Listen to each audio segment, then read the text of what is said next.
Pricey siya, kumuha pa. So, nakakadalawang set na siya na salad master.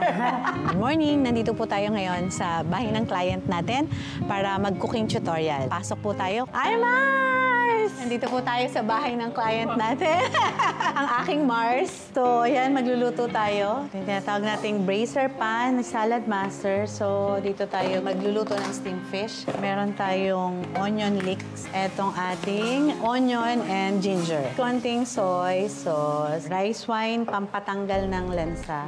Then, konting nor. Lalagay tayo dito. Lagay na natin yung ating lapu-lapu. Lagay natin sa ibabaw. Ayan.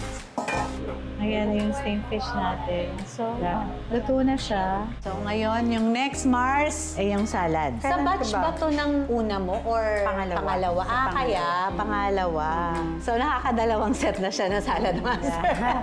Ang salad machine natin, meron tayong 5 cones, iba-ibang cuts. Depende sa gusto mo. Ang paggamit natin, parang papasok mo siya sa loob, tapos parang pakontra. Ayan na yan. Ganyan yung style niya ng cut. Para lang nag-aaral kang mag-drive yan, sa una lang mahirap. Ayan.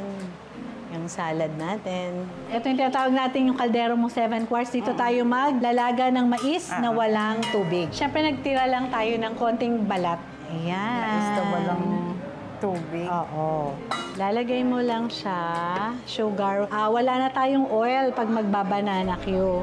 Sama-sama na. Yes, oo. Dito sa banana Q, hindi ako nagsasawa talaga. Ganon lang siya kadali. Nalimutan ko magdala ng sesame seed eh. Masarap sana to. Magkano naman yung mga price yan? Half million. Parang, sabi ko, gamitin nyo. Oo, gamitin ang gamitin. naman, sabi ko, di ba? Walang oil. Healthy talaga. Ano yung pwede mong sabihin sa mga nanonood sa atin na may kakayanan naman bumili pero nanghihinayang sila? Sa una talagang mahal. Pero pag nakikita mo na at ginagamit mo na, sasabihin mo, sulit. Sa una, di ba, yung one set lang yung inabail ko sa'yo. Nag-enjoy ako dun sa mga ano. Kaya kahit na pricey siya, kumuha pa. Sa mga susunod, pipiliin mo bang mag-invest pa Oo ng naman. Salad Master? Yes na yes. Yan. Thank you, Mars. Thank you. Salamat. Thank you then, Mars. And God bless you. Thank you.